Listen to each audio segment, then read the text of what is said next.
जोहार नमस्कार। झारखंड समेत देश दुनिया की तमाम बड़ी खबरों में से कुछ प्रमुख खबरों पर आइए नजर डालते हैं। जोहार दर्शकों, स्वागत है आपका आज के ताज़ा समाचार बुलेटिन में। हम आपके लिए लेकर आए हैं झारखंड और देश दुनिया की बड़ी एवं महत्वपूर्ण खबरें। तो चलिए बिना देर किए शुरू करते हैं। सबसे पहले बात झारखंड की। रांची नगर निगम का पंचशील नगर में जलजमाव विरोधी अभियान। मानसून से पहले रांची के जलजमाव प्रभावित पंचशील नगर का जायजा लेते हुए नगर आयुक्त सुशांत गौरव ने प्राकृतिक जल निकासी में बाधा बन रहे अतिक्रमणों को हटाने और स्थायी समाधान तलाशने के सख्त निर्देश दिए हैं। नगर निगम ने इस समस्या के तहत नालियों पर अवैध निर्माण करने वाले 23 भवन मालिकों को नोटिस जारी कर 7 दिनों में दस्तावेज मांगे हैं, अन्यथा झारखंड नगरपालिका अधिनियम के तहत कानूनी कार्रवाई की जाएगी। इलाके को राहत देने के लिए नगर निगम जल्द ही 10 करोड़ रुपए की लागत वाली आरसीसी नाली परियोजना डीपीआर की शुरुआत करेगा और इसके साथ ही पूरे क्षेत्र के अध्ययन के लिए एक उच्चस्तरीय समिति का गठन भी किया जाएगा। झारखंड में तेज आंधी और बारिश के कारण रांची सहित कई जिलों में जनजीवन प्रभावित हुआ है, जिससे डोरंडा में पेड़ गिरने से बिजली ठप हो गई और खराब मौसम के चलते रांची आने वाली 4 उड़ानों को कोलकाता डायवर्ट करना पड़ा। मौसम विभाग ने धनबाद की तोपचाची में सर्वाधिक 77.2 मिलीमीटर बारिश दर्ज की है और अगले 2 दिनों तक रांची, खूंटी समेत कई जिलों के लिए ऑरेंज अलर्ट जारी करते हुए लोगों को सुरक्षित स्थानों पर रहने की सलाह दी है। सोनी ज्वेलर्स चोरी कांड का खुलासा, 4 आरोपी गिरफ्तार। रांची की सिकिदरी पुलिस ने हुंडरू फॉल मुख्य मार्ग पर स्थित सोनी ज्वेलर्स में गैस कटर से ताला काटकर हुई चोरी का खुलासा करते हुए गिरोह के 4 सदस्यों को गिरफ्तार कर लिया है, जबकि एक आरोपी अब भी फरार है। आरोपियों ने वारदात से पहले इलाके की रेकी की थी और चोरी की गई चांदी को बेचकर मिले पैसों को बकरीद की तैयारियों व निजी खर्चों में उड़ा दिया था। वहीं नकली सोना समझकर चुराए गए कुछ आभूषणों को उन्होंने फेंक दिया था। सिल्ली डीएसपी के नेतृत्व में गठित टीम ने सीसीटीवी और तकनीकी जांच के आधार पर कार्रवाई करते हुए आरोपियों के पास से चांदी के आभूषण, सिक्के, घटना में इस्तेमाल कार, बाइक और गैस कटर मशीन बरामद की है। झारखंड के स्वास्थ्य मंत्री डॉक्टर इरफान अंसारी ने टीएमसी सांसद अभिषेक बैनर्जी के साथ हुई मारपीट की कड़े शब्दों में निंदा करते हुए इसे लोकतांत्रिक मूल्यों के खिलाफ और बेहद चिंताजनक बताया है। उन्होंने ममता बनर्जी से अभिषेक बैनर्जी के स्वास्थ्य को प्राथमिकता देने का आग्रह किया और आश्वासन दिया कि आवश्यकता पड़ने पर झारखंड सरकार राहुल गांधी के मार्गदर्शन व हेमंत सोरेन के नेतृत्व में उनकी समुचित इलाज और सुरक्षा की पूरी व्यवस्था करेगी। झारखंड के मुख्यमंत्री हेमंत सोरेन ने सांसद अभिषेक बैनर्जी पर हुए हमले की एक्स पोस्ट के जरिए कड़ी निंदा करते हुए कहा है कि लोकतंत्र में वैचारिक मतभेद स्वाभाविक हैं, लेकिन राजनीतिक विरोध का जवाब हिंसा या बल प्रयोग से नहीं दिया जा सकता। इस पर प्रतिक्रिया देते हुए अभिषेक बैनर्जी ने मुख्यमंत्री का आभार जताया और इस हमले को विपक्ष को डराने के लिए केंद्र सरकार द्वारा समर्थित साजिश बताते हुए बिना डरे जनता के लिए लड़ते रहने की बात कही। गढ़वा में वनकर्मियों पर बुजुर्ग को प्रताड़ित करने और घूस लेने का आरोप। गढ़वा जिले के भवनाथपुर वन क्षेत्र कार्यालय में पेयजल संकट दूर करने के लिए बोरिंग करा रहे 75 वर्षीय बुजुर्ग कबिलास सिंह को वनकर्मियों द्वारा 12 घंटे तक बिना खाना पानी के हाजत में बंद रखने का गंभीर मामला सामने आया है। पीड़ित बुजुर्ग का आरोप है कि रात में पानी मांगने पर उन्हें क्रूरतापूर्वक डीजल वाली बोतल थमा दी गई और बाद में एक बिचौलिए के माध्यम से 10,000 रुपये की घूस देने के बाद ही उन्हें छोड़ा गया। इस मामले पर वनपाल ने आरोपों को खारिज करते हुए खुद को छुट्टी पर बताया है, जबकि वन क्षेत्र पदाधिकारी ने शिकायत मिलने पर इसकी उच्च स्तरीय जांच कराने की बात कही है। झारखंड राज्यसभा चुनाव को लेकर दिल्ली में भाजपा की अहम बैठक। झारखंड की 2 राज्यसभा सीटों के आगामी चुनाव के लिए रणनीति बनाने प्रदेश भाजपा अध्यक्ष आदित्य साहू और बाबूलाल मरांडी समेत शीर्ष नेता नई दिल्ली में केंद्रीय चुनाव समिति की बैठक में शामिल हुए हैं। इस बैठक में प्रदेश नेतृत्व द्वारा शॉर्टलिस्ट किए गए 3 संभावित उम्मीदवारों का पैनल केंद्रीय समिति को सौंपा जाएगा, जिसके बाद अगले 1-2 दिनों में आधिकारिक प्रत्याशी के नाम की घोषणा होने की उम्मीद है। राज्यसभा सीट पर जीत के लिए प्रथम वरीयता के 28 वोटों की आवश्यकता है, जबकि एनडीए के पास वर्तमान में केवल 24 वोट हैं, जिससे बहुमत की कमी के बावजूद भाजपा के उम्मीदवार उतारने के फैसले ने इस मुकाबले को बेहद दिलचस्प बना दिया है। डिजिटल जनगणना के नाम पर साइबर ठगी का नया पैंतरा से रहे सतर्क। झारखंड के बोकारो में साइबर अपराधियों ने डिजिटल जनगणना के नाम पर मकान मालिकों को कॉल कर और खुद को प्रगणक बताकर फॉर्म पूरा करने के बहाने ओटीपी मांगने का नया तरीका अपनाया है। चास के वीडियो डॉक्टर प्रदीप कुमार ने स्पष्ट किया है कि आधिकारिक जनगणना कर्मी किसी भी नागरिक से बैंक डिटेल या कोई अन्य गोपनीय डेटा नहीं मांगते हैं, बल्कि मोबाइल नंबर सिर्फ पुष्टिकरण मैसेज भेजने के लिए लिया जा रहा है।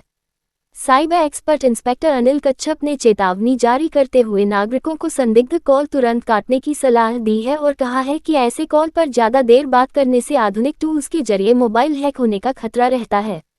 झारखंड में परिसीमन के खिलाफ आदिवासी समाज की बड़ी बैठक और आंदोलन का ऐलान। झारखंड में निर्वाचन क्षेत्रों के संभावित परिसीमन के विरोध में रांची प्रेस क्लब में आदिवासी समाज की एक उच्च स्तरीय बैठक आयोजित की गई, जिसमें आदिवासियों की राजनीतिक सीटों को घटने न देने का पुरजोर संकल्प लिया गया। इस मुद्दे पर राष्ट्रव्यापी रणनीति बनाने और तकनीकी पहलुओं के अध्ययन के लिए एक ड्राफ्टिंग कमेटी का गठन किया गया है, जो अपनी रिपोर्ट सौंपकर लोकसभा में नेता प्रतिपक्ष राहुल गांधी से मुलाकात करेगी। बैठक में एकजुटता दिखाने के लिए आगामी 17 जून को रांची में सर्वदलीय बैठक और 2 अगस्त को आदिवासी एकता महाजुटान रैली आयोजित करने का निर्णय लिया गया है, जबकि दिल्ली में होने वाली बैठक की जिम्मेदारी सांसद सुखदेव भगत और कालीचरण मुंडा को दी गई है। जमशेदपुर के भालूबासा स्थित SBI ATM में पैसे निकालने गए कामता प्रसाद का कार्ड मशीन में फंसने पर एक अज्ञात व्यक्ति ने मदद के बहाने उन्हें झांसा देकर बैंक के अंदर भेज दिया। पीड़ित के बैंक की तरफ जाते ही शातिर ठग ने उनके खाते से 47,800 रुपये उड़ा लिए, जिसके बाद सीतारामडेरा पुलिस शिकायत दर्ज कर CCTV फुटेज के आधार पर आरोपियों की तलाश कर रही है।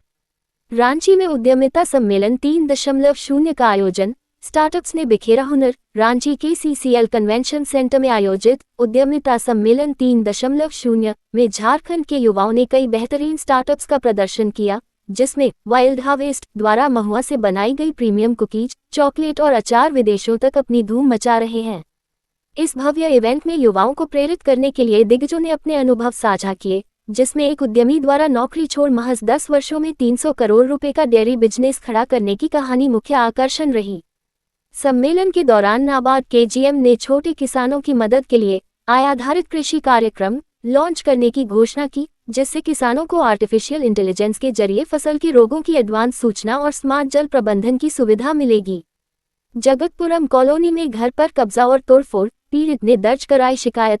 रांची के गोंदा थाना क्षेत्र स्थित जगतपुरम कॉलोनी में रविवार दोपहर चंदा उरांव और उसकी 14 से 15 महिला सहयोगियों ने विनय प्रताप पालित के अनुपस्थित घर की छत तोड़ दी, सामान बाहर फेंक दिया और दोबारा ताला लगा दिया।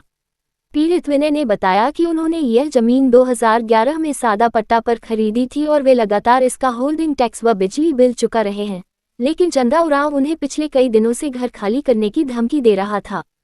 इससे पहले SDO के आदेश पर घर का ताला खोला गया था, लेकिन इस ताज़ा घटना के बाद पीड़ित विनय प्रताप ने गोंदा थाना में लिखित आवेदन देकर मामले की जांच और कानूनी कार्रवाई की मांग की है। चान्हो प्रखंड के रामदगा गांव में मंडा पूजा उत्सव रविवार को झूलन अनुष्ठान और शिव भक्तों द्वारा मंडा खूंटा पर झूलकर आस्था के फूल बरसाने के साथ संपन्न हो गया, जबकि शनिवार रात आयोजित फूलखुदी में 56 भोक्ताओं और 230 सोक्ताओं ने धधकते अंगारों पर नंगे पांव चलकर अपनी अटूट भक्ति का परिचय दिया। इस अवसर पर आयोजित नागपुरी सांस्कृतिक कार्यक्रम का उद्घाटन करते हुए मुख्य अतिथि व भाजपा नेता सन्नी टोप्पो ने मंडा पूजा को जनजातीय और सनातनी संस्कृति के मिलन का अनुपम उदाहरण बताते हुए ग्रामीणों को अपनी परंपरा व पहचान बचाए रखने की बधाई दी। BCCL में नए श्रम संहिताओं पर सेमिनार का आयोजन। भारत सरकार द्वारा लागू 4 नए श्रम संहिताओं के प्रति जागरूकता बढ़ाने के लिए शनिवार को जगजीवन नगर के कल्याण मंडपम में BCCL की ओर से एक विशेष सेमिनार का आयोजन किया गया। कार्यक्रम की अध्यक्षता करते हुए BCCL CMD मनोज कुमार अग्रवाल ने कहा कि नए श्रम कानून श्रमिक हितों की रक्षा, औद्योगिक संतुलन, पारदर्शिता और संगठनात्मक दक्षता को मजबूत करने की दिशा में एक महत्वपूर्ण पहल है। मुख्य वक्ता और झारखंड उच्च न्यायालय के वरिष्ठ अधिवक्ता अनूप कुमार मेहता ने बताया कि सरकार ने 29 पुराने श्रम कानूनों को समाहित कर 4 नए लेबर कोड लागू किए हैं, जिसके तहत औद्योगिक संबंध संहिता 2020 में फिक्स टर्म रोजगार और 14 दिन की अनिवार्य हड़ताल जैसी महत्वपूर्ण व्यवस्थाएं शामिल की गई हैं। धनबाद के वासीपुर वार्ड संख्या 14 में पिछले 3 वर्षों से जारी गंभीर पेयजल संकट को लेकर स्थानीय लोगों ने शनिवार को वार्ड पार्षद मुन्निसार आलम के नेतृत्व में पेयजल एवं स्वच्छता विभाग कार्यालय के बाहर प्रदर्शन कर ज्ञापन सौंपा। भूजल स्तर गिरने के कारण नियमित जलापूर्ति की मांग करते हुए ग्रामीणों ने चेतावनी दी है कि यदि 3-4 दिनों में समस्या का समाधान नहीं हुआ तो वे चरणबद्ध आंदोलन करने को बाध्य होंगे। अब देखिए राष्ट्रीय एवं अंतर्राष्ट्रीय सुर्खियां। अमेरिका ईरान समझौते पर व्हाइट हाउस की बैठक बेनतीजा। अमेरिकी राष्ट्रपति डोनाल्ड ट्रंप की अध्यक्षता में व्हाइट हाउस में ईरान के साथ संभावित समझौते को लेकर करीब 2 घंटे तक अहम बैठक हुई, जो बिना किसी अंतिम फैसले के समाप्त हो गई। राष्ट्रपति ट्रंप ने सोशल मीडिया पर स्पष्ट किया कि किसी भी समझौते के तहत ईरान को युद्ध प्रभावित होर्मुज स्ट्रेट को अंतर्राष्ट्रीय जहाजों के लिए फिर से खोलना होगा और समुद्र से बारूदी सुरंगें हटानी होंगी। अमेरिका की मुख्य शर्तों में ईरान द्वारा कभी परमाणु बम न बनाने की गारंटी देना और अपने समृद्ध यूरेनियम भंडार को नष्ट करने की अनुमति देना शामिल है, जिसके एवज में मौजूदा युद्ध विराम को 60 दिनों के लिए बढ़ाया जा सकता है। रॉयल चैलेंजर्स बेंगलुरु आरसीबी ने गुजरात टाइटंस को 5 विकेट से हराकर आईपीएल 2026 का खिताब जीता, जो कि आरसीबी की लगातार दूसरी और कुल दूसरी खिताबी जीत है। फाइनल मुकाबले में गुजरात टाइटंस के 155 रनों के लक्ष्य का पीछा करते हुए आरसीबी ने विराट कोहली की अर्धशतकीय पारी की मदद से जीत हासिल की। आईपीएल इतिहास 2008 से 2026 में मुंबई इंडियंस और चेन्नई सुपर किंग्स 5 खिताबों के साथ सबसे सफल टीमें हैं, जबकि कोलकाता ने 3 और आरसीबी ने 2 बार यह ट्रॉफी जीती है।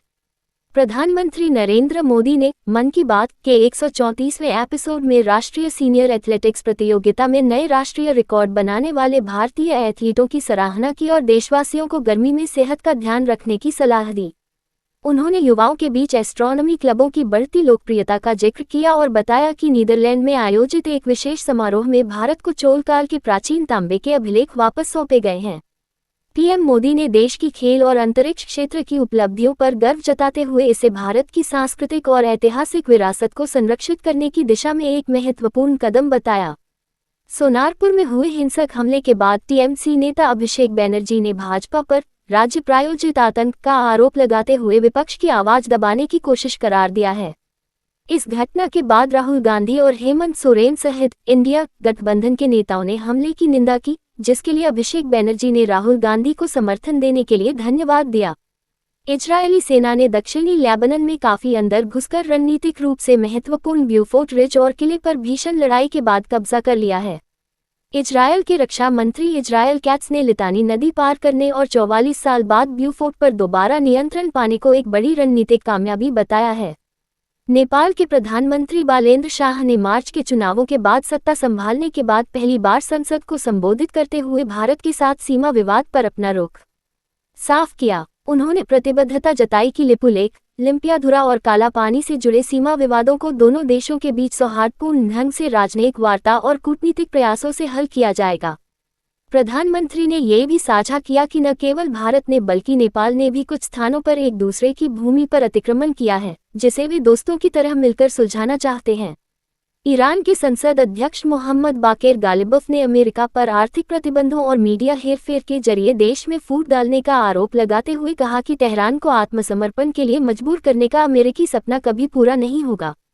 संसद के नए सत्र को संबोधित करते हुए उन्होंने स्पष्ट किया कि ईरान सैन्य, कूटनीतिक और जनसेवा जैसे मोर्चों पर एकजुट रहकर संघर्ष जारी रखेगा और जनता के अधिकारों की कीमत पर कोई समझौता नहीं करेगा। ये थी आज की बड़ी खबरें। अगर आप ऐसे ही अपडेट्स पाना चाहते हैं तो हमारे YouTube चैनल को सब्सक्राइब करें, Facebook पेज को लाइक करें और इस वीडियो को लाइक एवं शेयर जरूर करें।